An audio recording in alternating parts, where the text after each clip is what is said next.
Adéntrate en el mundo donde las palabras se convierten en magia. Únete a nosotros mientras nos sentamos con poetas leyendo en voz alta, novelistas revisando manuscritos en su escritorio a la luz, escritores de todo tipo compartiendo ideas en talleres y cafés. Descubre sus inspiraciones desde cafés hasta recuerdos personales. Descubre sus secretos íntimos y sus técnicas diarias. Descubre sus historias contadas directamente de la fuente. Muy buenas noches, nos encontramos hoy con Juan Calderón Matador y vamos a hablar de su obra, su poesía Paisajes Interiores. En primer lugar, Juan Calderón, muy buenas noches. Buenas noches, Nicolás, ¿cómo estás? Muy bien, vamos a darle las gracias a los que nos están viendo en este instante y sobre todo a los que nos verán luego en el futuro, que suelen ser bastante más de los que se presentan aquí ahora mismo, ¿no? Decir que Paisajes Interiores es mucho más que una recopilación de poemas. Es un viaje introspectivo y profundamente humano a través de las distintas etapas de la vida, desde las raíces más íntimas de la infancia hasta la madurez serena de quien ha transitado por el dolor, el amor, la culpa y la reconciliación. Juan Calderón Matador construye un mapa emocional que convierte la experiencia individual en un espejo colectivo. La obra se articula en 10 sesiones o paisajes, que funcionan como estaciones de un recorrido vital, cada una con su tono, su herida y su esperanza. La voz poética se presenta desnuda, sin artificios, y dialoga constantemente con su pasado. La figura materna, la soledad, la identidad sexual y la memoria ocupan un lugar central en un universo lírico marcado por la honestidad. En muchos poemas, el dolor se transforma en palabra sanadora y la confesión personal se eleva a reflexión universal. El autor utiliza un lenguaje claro, cercano y simbólico, donde el agua, el silencio o el cuerpo son imágenes que vertebran un discurso coherente y profundo. Destaca especialmente la evolución del yo poético, que pasa del trauma a la aceptación, del aislamiento al encuentro del yo, al nosotros.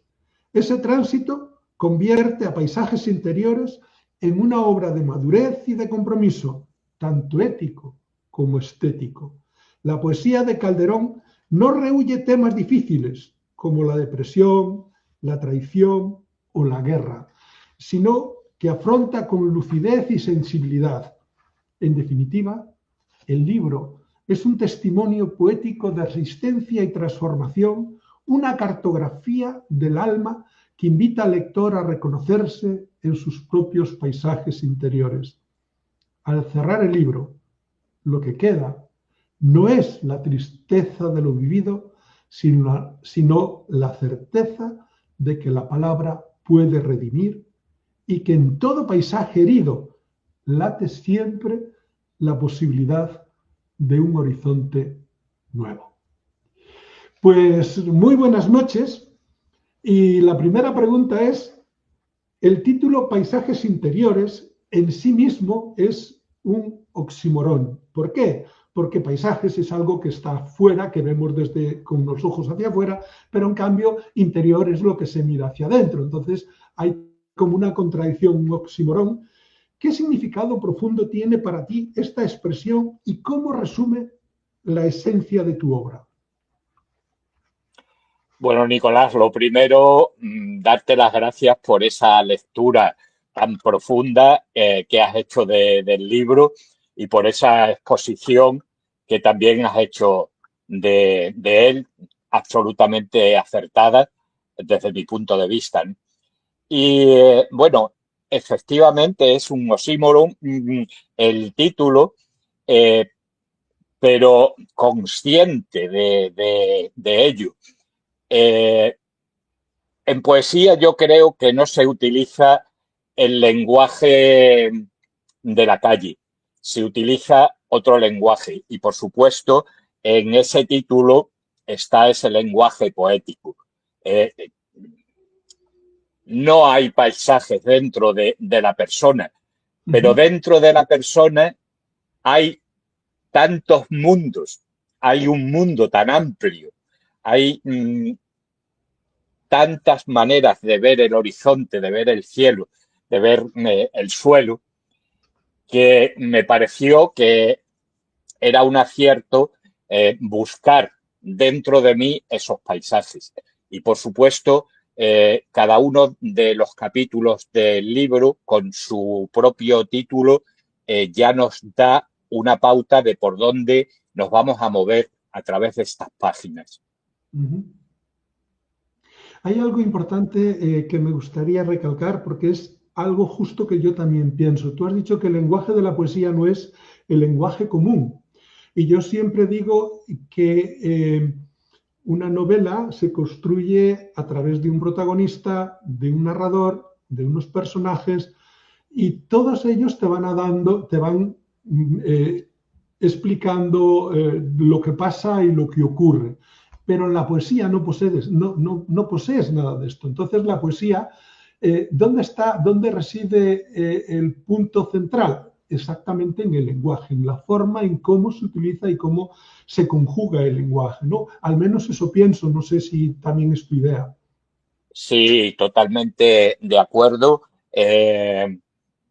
A ver, la poesía tiene que tener determinados elementos, tiene que tener metáforas, tiene que tener imágenes, tiene que tener, no es el lenguaje de la calle, aunque en algunos casos el lenguaje de la calle también tiene cabida dentro de la poesía, pero ya es otro tipo de poesía, a lo mejor más de tipo social.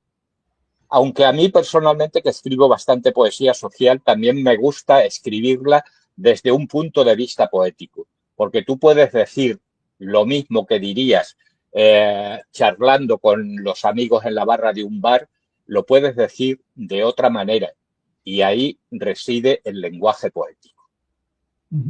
Y fíjate que has dicho algo bastante importante, porque tú has dicho se necesita un lenguaje poético, se necesita una forma de escribir diferente, se necesita un ritmo, etcétera, etcétera. Entonces, hay una pregunta que yo me hago y que desde hace tiempo creo que no es bueno llamarla así, es decir, ¿cómo podemos hablar de verso libre?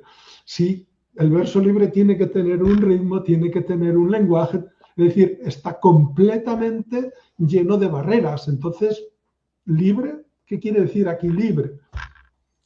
Libre solo hasta cierto punto puede ser libre, porque si no reúne esto que tú has mencionado del ritmo, de una serie de pequeñas normas internas, entonces se convierte en una prosa.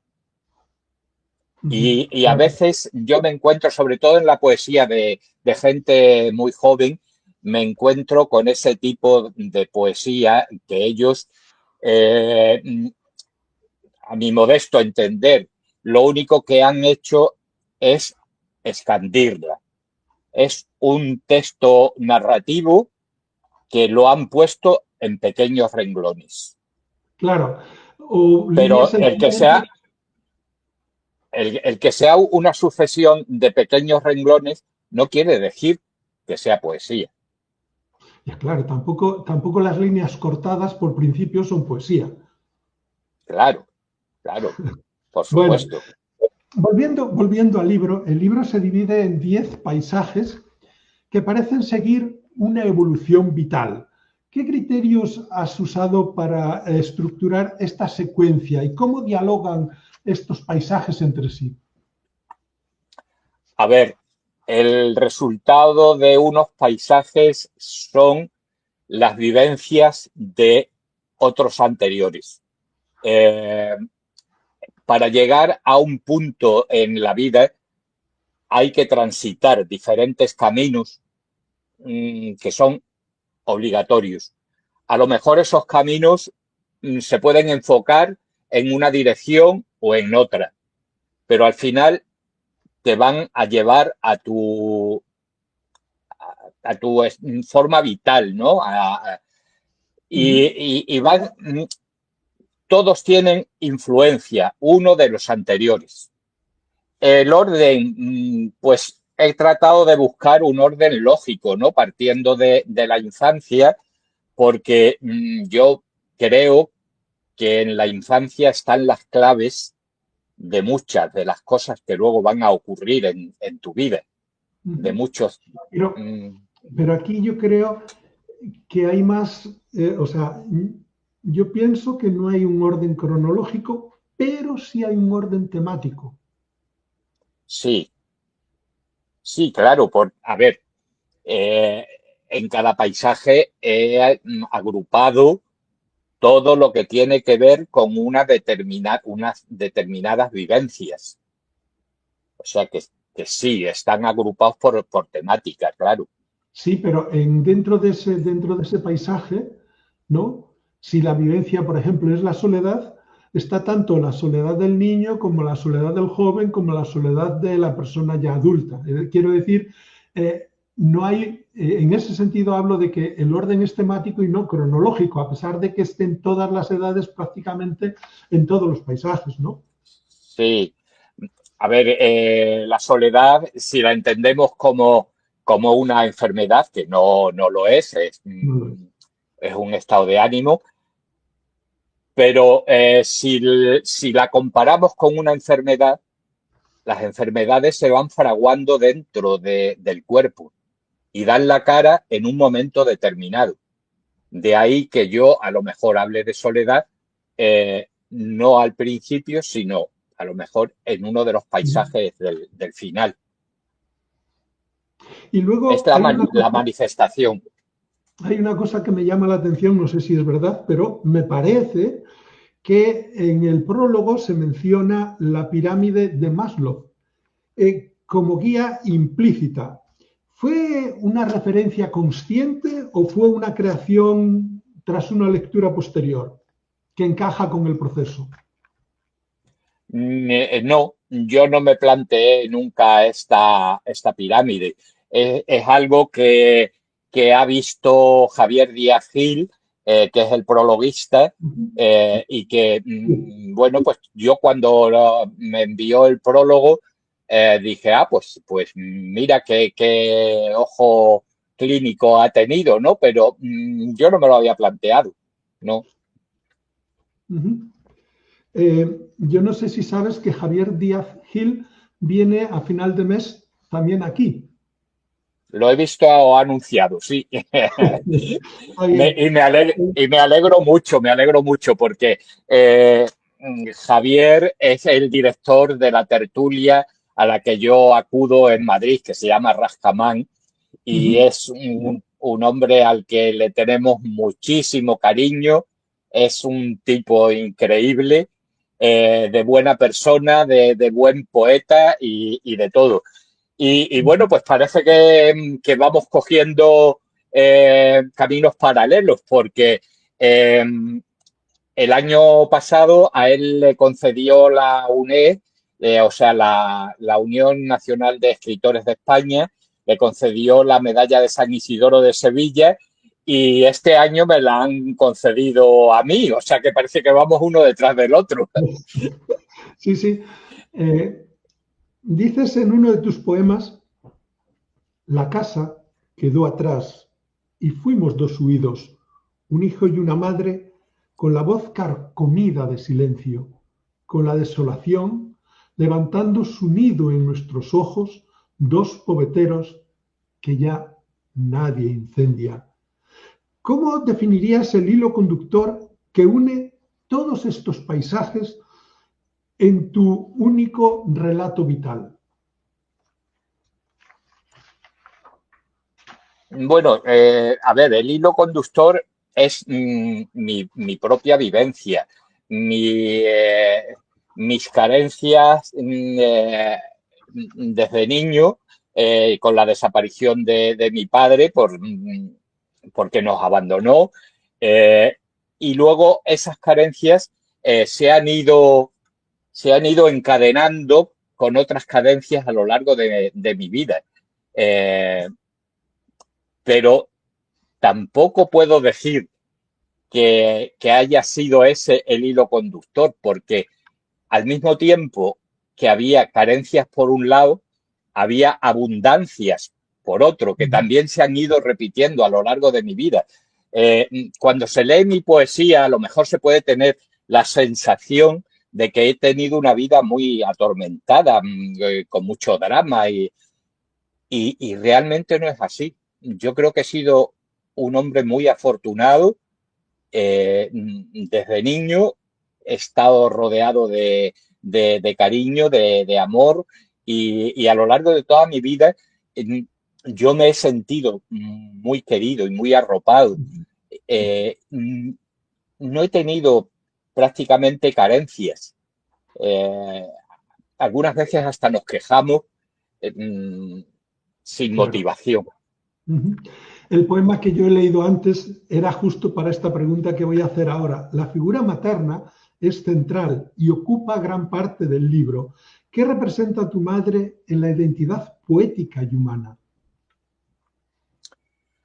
A ver, mi madre fue la conductora de mis primeros años, y sentir su dolor hacía que yo sintiese su dolor también, a lo mejor más que el mío.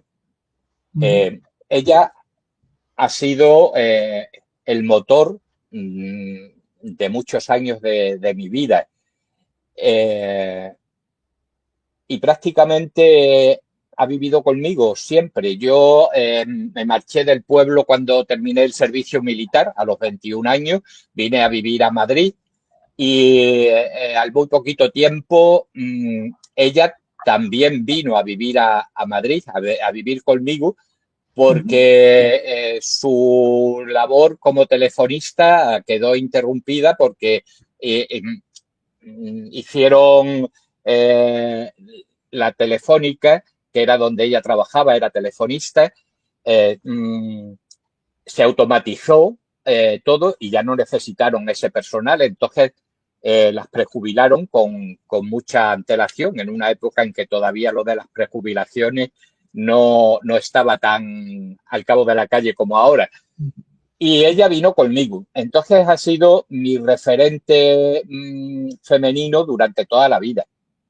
Pero no solo ella, porque cuando según ese poema que tú has leído, tuvimos que huir de alguna manera, fuimos a vivir con mi abuela. Y mi abuela era la encargada del centro telefónico de mi pueblo, de Alburquerque. Y con ella trabajaban también mis primas, también mi tía, y todas formaron ese universo femenino que ha sido mi verdadero referente durante toda la vida. He tenido mucho más. Sí, te quería decir que he tenido. Eso es lo que te iba a decir, que en la obra de la obra se desprende que hay un universo de mujeres en torno a ti, tías, abuelas, personas, mujeres, familiares que están constantemente alrededor tuyo y de las que tú, bueno, lo que yo puedo entender, te sientes realmente querido, ¿no? Sí, absolutamente, absolutamente. A mí me han querido de niño en casa con pasión. Y bueno, hasta me han mimado, porque claro, 5 mujeres todas para mí, pues me han mimado de una manera especial.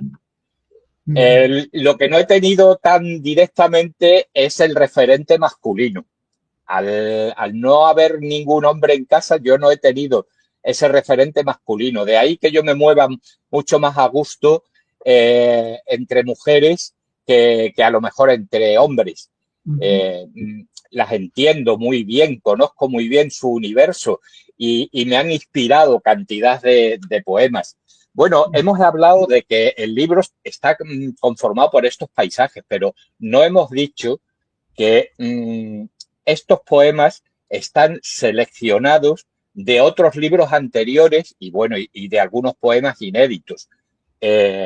Hay un libro que está absolutamente dedicado a las mujeres de mi casa y hay una pequeña referencia también a mi padre que se titula Eco de niño para voz de hombre y yo creo que es del libro que más poemas hemos seleccionado para esta antología, que Paisajes Interiores es una antología, digamos que de mi poesía más íntima. Porque yo tengo muchas ramas de la poesía, pero aquí solamente hemos recogido la poesía íntima. En los poemas Niño Talado y Dedos Acusadores se percibe el peso del estigma social. ¿Qué papel juega la memoria de la infancia en tu poesía? Absolutamente. Todo lo que fluye de mi obra a lo largo de toda mi vida tiene muchísimo que ver con esas primeras vivencias, con las carencias, con las abundancias y en ese pozo es donde yo he bebido casi todo lo que surge en mi obra. Y luego el poema Destino, el seminario, aborda una traición temprana. ¿Cómo influyó esa experiencia en tu relación con la fe, la autoridad y el lenguaje? Pues mira, con la fe prácticamente me la quitó. Yo tengo un tira y afloja con la fe continuo, porque hay momentos de mi vida en las que prácticamente no creo. Hay otros momentos en los que parece que la figura de Dios vuelve a mí. Eso está muy reflejado en uno de mis poemarios que se titula La voz de Dios entre el romero. Y es ese ir y venir de mi fe. Porque yo estoy educado en esa creencia en Dios. En mi casa, todas estas mujeres han sido muy creyentes y siguen siéndolo. Y a mí eso me ha influenciado a lo largo de toda mi vida. Sin embargo, pues por determinadas vivencias, una de ellas, esa mala vivencia en el seminario, pues no siempre Dios está presente. En uno de tus poemas dices, así vive guardada en mi memoria, arrastrando una edad que aún no era suya y repartiendo siempre generosa una hogaza amasada de bondad y el mosto de la entrega a los que Dios nos puso en su destino. El poema Padre plantea un intento de reconciliación tardía. ¿Cómo ha evolucionado tu visión de perdón a lo largo del tiempo? Bueno, los primeros versos que has leído me pertenecen a un poema dedicado a mi abuela Antonia, que fue la persona que nos acogió en su casa y que para mí es una figura fundamental. Y yo digo esto de que la veía como un cristal que se podía quebrar sin que fuera así realmente, porque fue una mujer que sin tener apenas estudio se abrió paso en la vida porque se quedó viuda muy joven con unos hijos de cristal, como yo digo en el poema, porque eran frágiles, eran muy pequeños y ella supo sacarlos adelante. ¿Sabes qué ha pasado? Es que yo tengo muchas preguntas y voy recortando en la medida en que va pasando el tiempo, ¿no? Entonces la pregunta de ese poema era, la abuela Antonia y Guadalupe emerge, la abuela Antonia y Guadalupe emerge el refugio femenino. ¿Es la claro. familia en su obra un espacio sanador frente a las heridas de la infancia? Claro, me salté la pregunta, leí el poema y entonces ya no coincide con lo de padre. Claro, es que se juntaron ahí y no sabía si es que habías mezclado los dos poemas o qué pasaba. No, no, Bueno, no, no. la pregunta sobre lo del padre, perdóname, ¿me la puedes repetir? Como Sí, me he bueno, ido por el otro. leo donde dice, hace noche y enero, y es el momento justo para querernos y olvidar. El poema Padre plantea un intento de reconciliación tardía, cómo ha evolucionado la visión del perdón a lo largo del tiempo. Bueno, pues efectivamente yo durante muchos años no podía perdonar a mi padre y no quería además saber nada de él. Al fin y al cabo nos había abandonado, había llevado una mala vida que de alguna manera nos había salpicado a todos. Eh, pero ya muy adulto y cuando escribí ese poemario que es Eco de niño para voz de hombre, eh, yo pensé que no se podía vivir con rencor. Él ya había muerto hacía muchos años, eh, pero pensé que de alguna manera yo tenía que dar marcha atrás y tenía que intentar comprender por qué le pasaron determinadas cosas y de alguna manera me hizo ser más benévolo el ver que yo había cometido también algunos errores en mi vida que quizás pues alguien no me los perdonaría.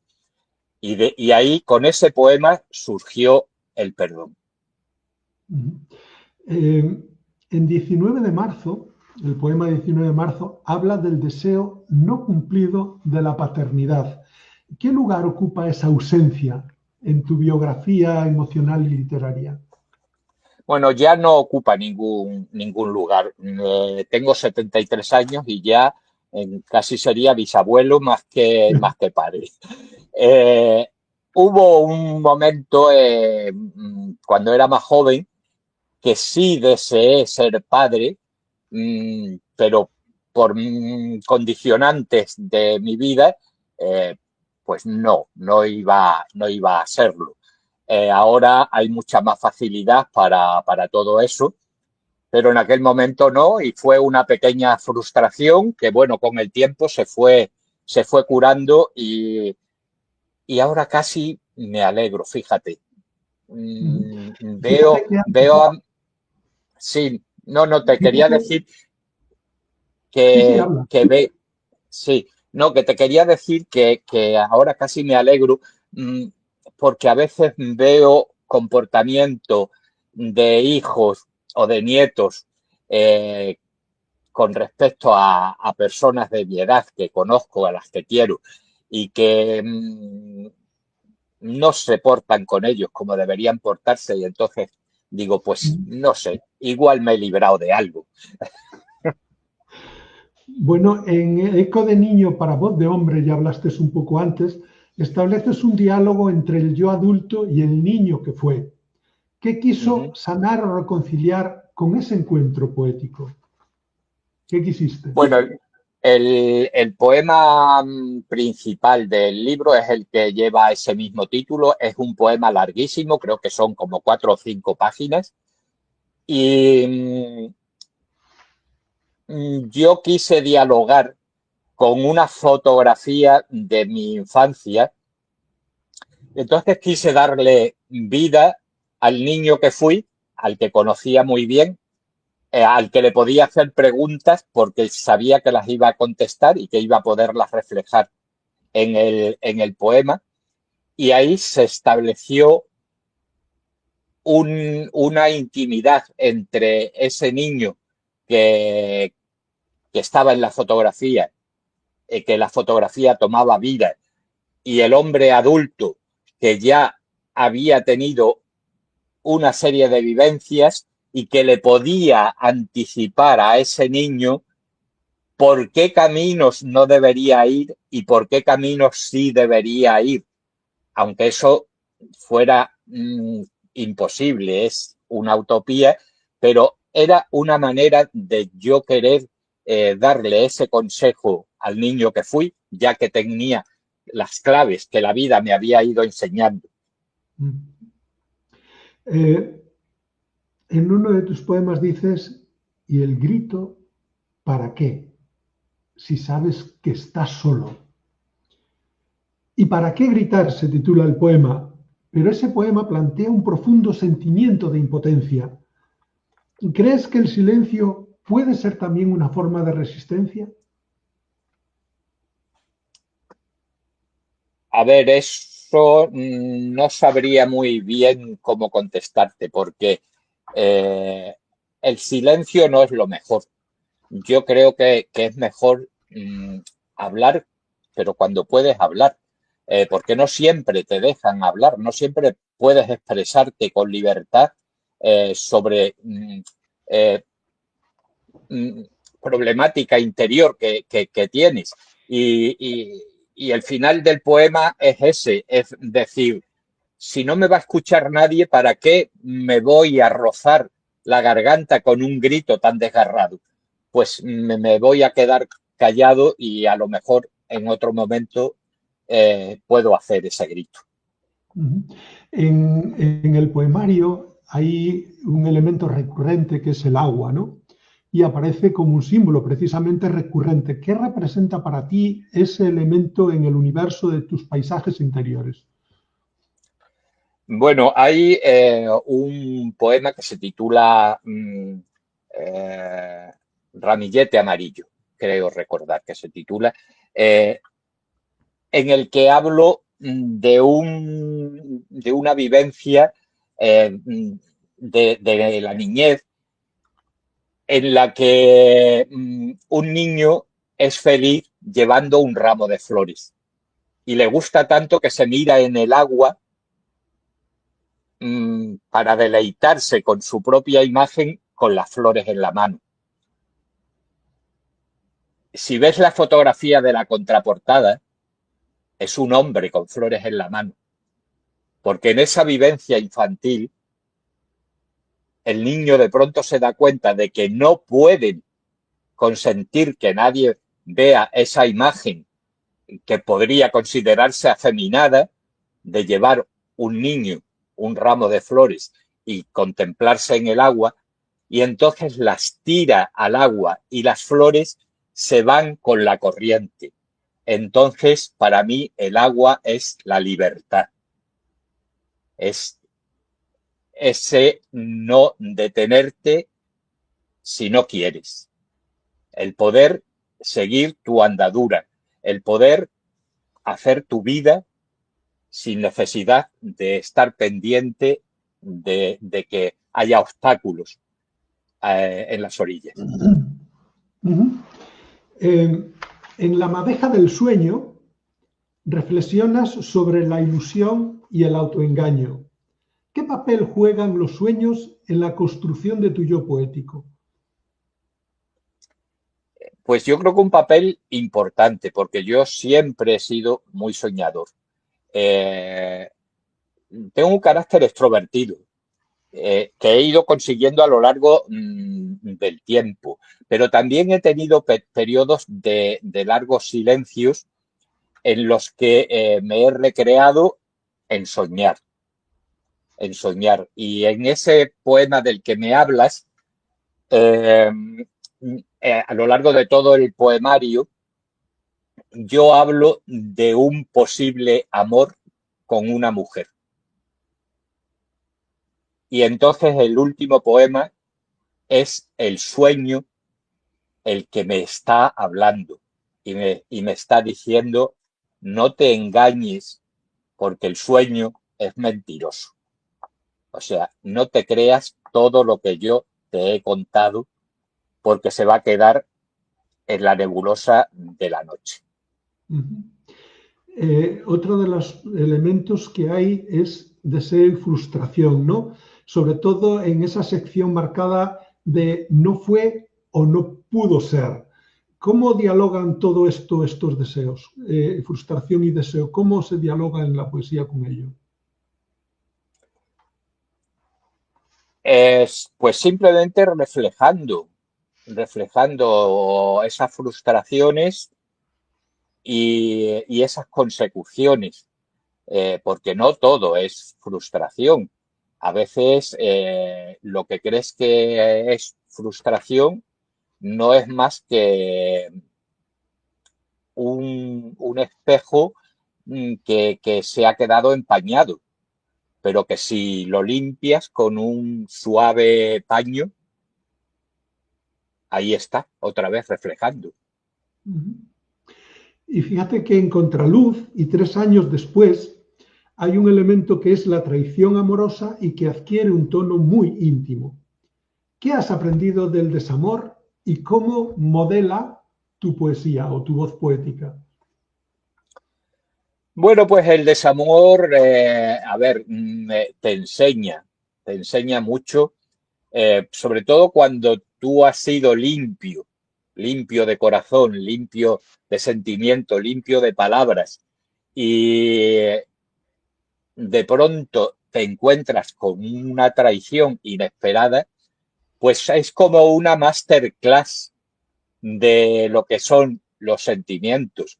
Y, y es una manera también de, de tratar de entender a la otra persona, porque a lo mejor tú también has podido estar equivocado, a lo mejor esa frustración ha sido culpa tuya.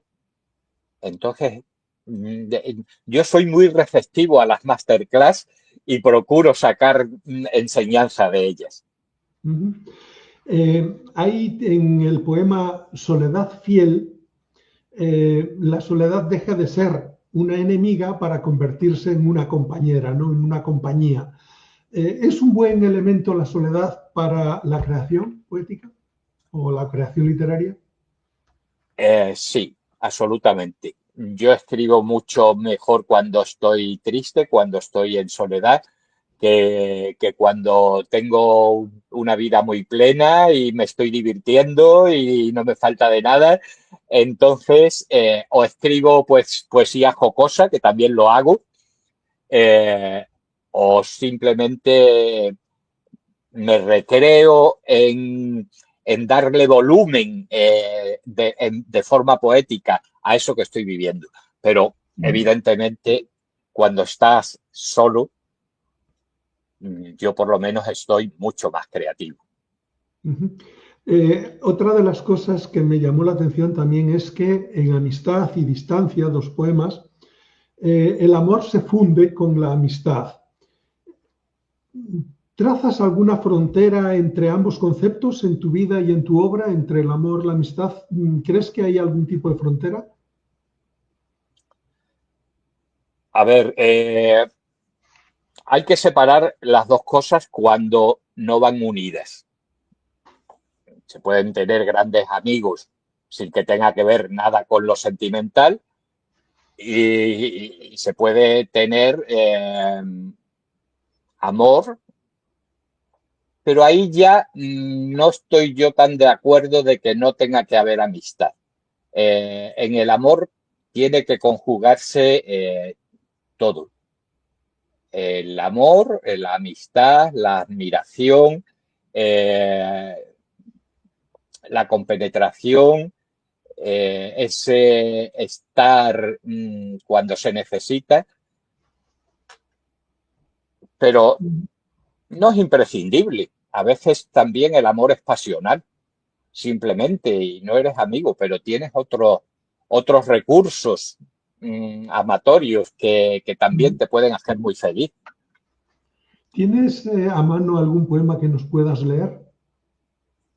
Sí, de alguna de las partes concretas, Libremente, lo que tú quieras. ¿eh? Libremente, lo que desees. Lo que te Bueno, guste pues o... mira, en la última, se ha abierto solo el libro por aquí. Pertenece al último paisaje, al 10º, que es La culpa. Entonces ahí he agrupado poemas sociales que son muy de mi interés y voy a leerte uno titulado El pan amenazado. Ni siquiera las aves han querido posarse en tu desgracia, en tu cuna de papeles heridos, esa isla azotada por un mar de desechos que nunca conoció la luz ni los colores. Hay cartón en tus puntos cardinales, niño sin flores en los ojos, canción sin melodía, verso sajado por la piedra del frío. Dicen que en tu interior habita una bestia con hambre, que nuestro pan está en peligro.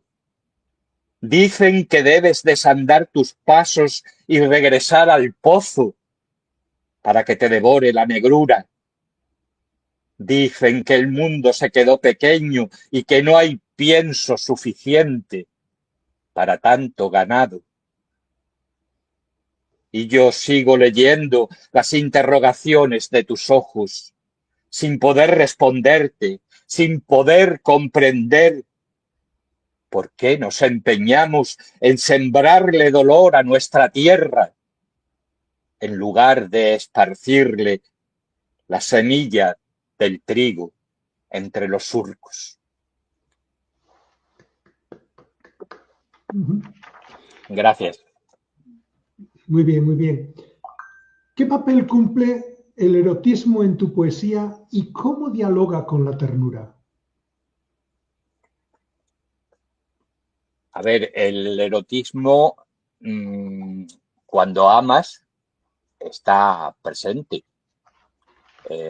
Tiene que estarlo, porque si no hay erotismo, si no hay sexo, por decirlo de alguna manera, está incompleto el amor. Yo soy bastante partidario del erotismo. Me parece un capítulo importante y casi imprescindible. Mira, Anani Domínguez, refiriéndose al poema anterior, dice hermoso poema, ¿no? Gracias. La pena es que para conseguir belleza haya que tener esas vivencias. La belleza debería surgir por reacción espontánea, como las rosas. Ya, claro. En Hambre de Jíbaro y Depresión habla sin filtros de la enfermedad mental, ¿no? ¿Qué importancia crees que tiene el visibilizar estos temas desde la poesía? Pues pienso que es imprescindible. Fíjate, además, no me ha costado nada, sino todo lo contrario. A mí me ha ayudado muchísimo el poder vaciarme de ese mal momento en mi vida, que además llegó de la forma más inesperada, sin que hubiese un motivo grande real, simplemente fue una reacción de la mente. Duró 6 meses horribles, y igual que llegó, sin saber por qué, se fue. Nunca he podido entenderlo. Y yo creo que hablar con sinceridad de esto en algunos de mis poemas, aparte de haberme servido a mí como terapia, creo que también puede serle útil a personas que se vean envueltas en algo así y que no sepan cómo reaccionar. Porque en esta sucesión de poemas que hablo de eso, van a ver que luego se sale. O sea, no es algo de lo que no se pueda salir. Se sale. Y a veces sin saber cómo. Ahora un poco ya lanzados hacia el final, en los dos poemas, Comodidad del Equilibrio y En Ego, aparece un yo más reflexivo. ¿Cómo ha cambiado tu mirada sobre ti mismo y sobre la poesía con los años? Pues ha cambiado radicalmente. A ver, cuando yo era joven, pues como todos, me gustaba destacar y me gustaba ser guapete y me gustaba no pasar desapercibido. Eso, por supuesto, tiene que ver con el ego. Pero con 73 años las cosas se ven de una forma radicalmente distinta. Entonces el ego ha dejado de tener importancia para mí desde hace mucho tiempo y creo que queda muy, muy, muy bien reflejado en ese poema que se titula así, con una simple palabra, ego. En uno de los poemas, os voy a leer uno de los poemas, un trozo de los poemas que dice: yo me acuso de ser otro culpable de la guerra, de escuchar el rugido de la bomba mientras me tomo un whisky y hacer indiferente el comentario, cuánta injusticia, y añadir, está la tele insoportable, y comerme después un fruto seco entre un muerto y 2 tiros, como quien viese una serie de acción, y comentar después las curvas de la protagonista o el gol del Real Madrid. Yo me acuso interpela directamente al lector. ¿Qué responsabilidad crees que tiene el poeta frente a la injusticia social? Yo creo que todas. Un poeta que no es sensible a lo que pasa a su alrededor, que no tiene un mínimo de corazón, de vergüenza ante ciertas situaciones que vivimos, pues es un poeta un poco vacío. Queda muy bonito lo de hablar del jardín cuajado de azucenas, pero si solo se queda en eso, no tiene sentido. Yo creo que el compromiso del poeta tiene muchísimo peso, muchísimo peso. Y a veces, hablando de nosotros, como pasa en este poema, yo lo que estoy haciendo es no solo mirándome yo en ese espejo, sino también dándole la vuelta para que el lector se vea. Y de alguna manera, si es posible, remover su interior, pues misión cumplida. Exactamente eso mismo haces en poemas como Miedo a la Z o Febrero 24, ¿no? Que conectan ambos con la actualidad política. ¿Cómo entiende el papel de la poesía frente a la guerra y el horror? Pues tiene que ser un vehículo de denuncia, una forma de exponer. A los poetas se nos escucha poco, las cosas como son. No tenemos una pantalla de televisión a nuestra disposición casi nunca. Pero aún así, si el mensaje llega a una persona, a 2, a 3, si llega a 100, bendito sea Dios. A 100 personas que has llegado. Lo ideal sería llegar a muchas miles y poder removerle esa conciencia. O al menos contarles lo que está pasando. No ser un mero espectador pasivo. Explica, por favor, un poco qué tienes en la cabeza cuando dices miedo a la Z. A ver, la Z sabemos que es la letra que llevaban los vehículos de Rusia cuando han ocupado Ucrania y atacado. Entonces, lo que refleja ese miedo a la Z es el miedo a la guerra. El miedo a la guerra de los ucranianos, pero el miedo a la guerra de cualquier guerra. Cualquier país que de pronto se ve bombardeado, que de pronto se ve ninguneado, que de pronto se ve masacrado, no tiene miedo. Entonces, si yo veo un tanque de Rusia por la Gran Vía de Madrid, me voy a echar a temblar. Claro. Porque ya sé lo que va a venir después. Y eso mismo está presente también en ese febrero 24, que es una fecha especial Era una fecha del especial comienzo porque, de la guerra de Rusia contra Ucrania, ¿no? claro, porque ese día, en teoría, se iban a reunir para hacer un plan de paz, pero no acudieron a la cita.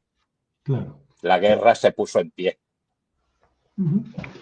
Bueno, la verdad es que todo esto que hemos hablado yo creo que ya la puede dar a alguien que quiera leerte o al menos que vaya a ver la entrevista puede encontrar un poco qué es lo que se va a encontrar en el libro, pero también un poco qué es lo que se mueve y lo que se cuece por tu interior, que en el fondo es lo que da sustancia, equilibrio y profundidad a tus poemas, ¿no?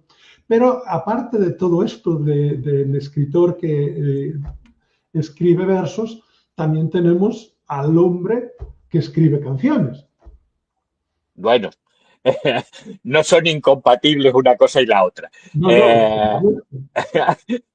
Siempre me ha gustado. Desde muy jovencito empecé a hacer mis pinitos con las canciones.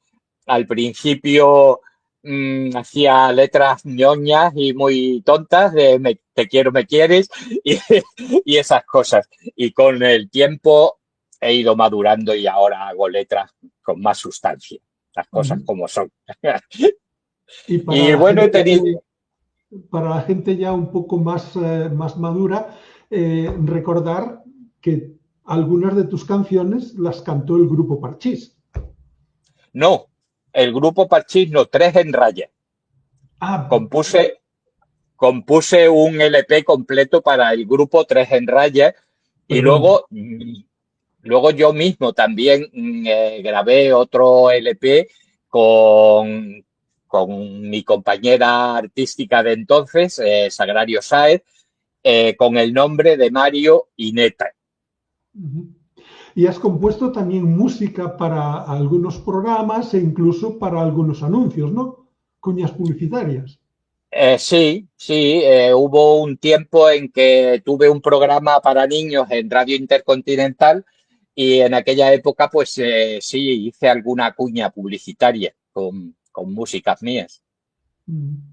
Pero poca cosa, eso no me prodigué demasiado. Alguna cosita de vez en cuando, pero no mucho. Bueno, hombre, has tenido alguna canción que ha sido casi seleccionada para representar a España en el Festival de Eurovisión, de la OTI, perdón. Bueno, en los dos, sí. En el de la OTI presenté una canción que se titulaba No estáis solos y que estaba cantada por un chico que se llamaba Tony. Desgraciadamente ha fallecido ya, pero no nos seleccionaron, o sea, solamente se presentó al casting, digamos. Y luego en el 2010 presenté para Eurovisión Trístico de Amor y Soledad, con la que también fui candidato y que, bueno, pues tuve mis puntos y eso, aunque no quedé seleccionado, pero sí. Y tú mismo has cantado alguna, creo que yo he visto en YouTube canciones tuyas cantadas por ti mismo. Sí. Incluso hay algunos discos eh, mm, con el nombre de Juan Gavilán. Grabé un LP que se titulaba Pájaros de Cristal. Luego ya con mi nombre real grabé otro con canciones dedicadas a mi pueblo, Alburquerque. Se titulaba Canciones para Alburquerque. y luego otro LP con las canciones de un musical que escribí, que no se ha estrenado, porque eso es muy difícil de conseguir, pero las canciones las recopilé en un LP que se tituló Barrio de Chueca. Un CD, ya esa época no era de los LP, era CD. Bueno, ahí hemos hecho cositas, sí. Bueno, pues no sé yo si has quedado contento con esta pequeña entrevista, si te has sentido a gusto, si estarías dispuesto en algún otro momento a volver. Desde aquí yo ya te invito, pero... Yo, por supuesto que sí. Creo que te has trabajado el libro mucho, has profundizado en él. No ha sido una entrevista banal, creo que ha estado llena de interés. No sé si mis respuestas han estado a esa altura o no, pero yo estoy muy contento de que me hayas hecho esta entrevista, de que hayas tenido la amabilidad de invitarme a través de nuestra amiga común, Susana. Ana, Y por supuesto que sí, voy cuando tú quieras otra vez, hacemos otra entrevista. te llamaré, seguro, ¿no? Bueno, pues te agradecemos profundamente esa generosidad de compartir con nosotros no solo las páginas de paisajes interiores, sino también las emociones, vivencias, reflexiones que inspiran ese poemario y tu obra, ¿no? Tu obra, tan íntima como universal, nos invita a mirar dentro de nosotros mismos y a reconocer en sus versos nuestras propias luces y sombras. Ha sido realmente un privilegio recorrer junto a él, al poema, este viaje poético, al poemario, este viaje poético por los territorios del amor, la memoria, el dolor, la identidad y la esperanza. Que estas palabras nacidas del alma y transformadas en poesía sigan abriendo caminos de diálogo, comprensión y humanidad. Gracias realmente y por esta conversación enriquecedora y por recordarnos a través de tu voz que cada paisaje interior merece ser habitado y compartido. Paisajes Interiores es un libro que respira memoria y desgarro, pero también ternura y luz. Cada poema es una grieta que se abre para mostrar la hondura del ser, una ventana hacia la fragilidad y la fuerza que conviven en el alma humana. La voz de Juan Calderón Matador es clara y dolida, pero al mismo tiempo cálida, con quien ha aprendido a nombrar sus heridas sin miedo a la verdad. Realmente, muchas gracias por este rato que ha sido realmente muy emocionante. Y bueno, a otras personas como Anami dice, muy interesante, felicidades al entrevistador y a los entrevistados, muy buenos mensajes.